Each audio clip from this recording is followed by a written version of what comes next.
Selamat datang di Hasta Presisi Studio Struktur. Jadi kali ini kita akan membahas konsep desain dari balok beton bertulang. Jadi kita akan memahami cerita di balik angka-angka dan rumus-rumus yang ada. Pertama-tama mari kita bayangkan sebuah balok sederhana yang kedua ujungnya ditumpu sederhana. Dan balok ini diberi beban di tengah bentangnya. Nah, saat beban bekerja, balok akan mulai melendut, di mana bagian atasnya tertekan dan bagian bawahnya tertarik. Nah, mekanisme ini dinamakan dengan mekanisme lentur. Nah, dari sinilah akan muncul dua gaya utama yang selalu kita analisis, yaitu momen lentur dan gaya geser. Di mana gaya geser ini bekerja sejajar dengan penampang, sementara momen lentur muncul karena interaksi antara gaya tekan di atas dan gaya tarik di bawah penampang. Nah, pada awalnya beton akan menahan tekan dan juga tarik secara linear, tapi seiring bertambahnya beban, momen yang dibutuhkan atau momen ultimate itu melebihi momen retak dari material beton, maka retak kecil mulai muncul di bagian bawah dari beton. Nah, retakan itu adalah sebuah tanda bahwa beton sudah berhenti bekerja di sisi tarik. Sekarang kita akan membutuhkan baja untuk mengambil peran penting menahan tarik. Ia akan menahan seluruh gaya tarik yang tidak mampu lagi ditahan oleh beton. Nah, kini penampang beton kita bekerja seperti tim yang terdiri dari dua orang, di mana di atas beton menahan gaya tekan dan di bawah tulangan menahan gaya tarik.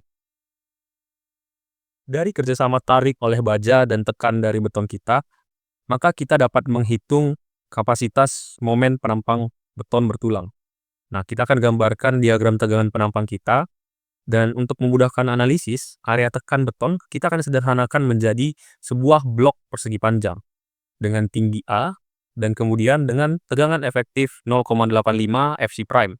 Fc prime di sini adalah kuat tekan beton, dan sehingga kita bisa menghitung besar nilai gaya tekan dan jaraknya ke gaya tarik menjadi lengan momennya.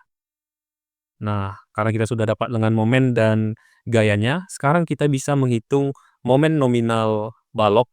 Kita bisa ambil nilai momen nominal balok dengan nilai T dikali Z, di mana T kita sudah tahu nilainya, dan Z juga kita sudah dapatkan nilainya dari diagram di atas. Dan kemudian dari kondisi setimbang, gaya tekan beton C itu harus sama besar dengan gaya tarik baja T. Nah, sehingga kita dapat persamaan baru, di mana dari persamaan ini kita bisa ambil nilai A. Dan nilai A di sini kita akan substitusi ke persamaan kapasitas momen, maka kita sudah mendapatkan kapasitas momen dari penampang balok beton. Nah, namun cerita belum selesai. Kita perlu mengetahui bahwa tidak semua balok itu bekerja dengan cara yang sama. Beberapa balok terkontrol tarik, yang artinya baja mengalami regangan yang cukup besar sebelum terjadinya leleh. Dan kondisi ini aman dan paling diinginkan. Ada juga balok terkontrol tekan, di mana beton gagal duluan sebelum baja sempat bekerja sepenuhnya.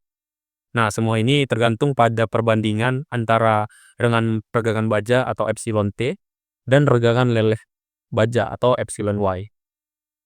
Nah, regangan leleh baja kita bisa hitung dari hukum Hooke, di mana tegangan dibagi modulus elastisitas, dan kemudian dari diagram di atas kita bisa ambil nilai regangan baja kita, itu 0,003 adalah regangan maksimum beton, dikali dengan D dikurang C, dibagi dengan D. Nah, jadi jenis pada balok ini itu mempengaruhi kepada nilai faktor reduksinya yang kita pakai untuk mengurangi kapasitas momennya. Nilainya adalah 0,65 pada kondisi terkontrol tekan, dan kemudian nilainya akan naik seiring dengan naiknya juga nilai regangan tarik hingga pada kondisi maksimum itu faktor reduksinya adalah 0,9.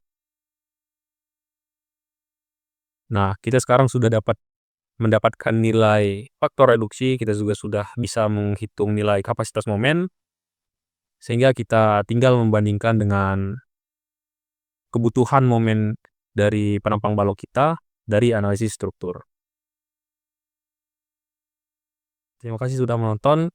Kalau kamu ingin belajar lebih banyak tentang cara berpikir seorang engineer, bukan sekedar hafalan rumus dan hitungan, karena desain bukan tentang angka, tapi tentang memahami gaya yang bekerja di baliknya.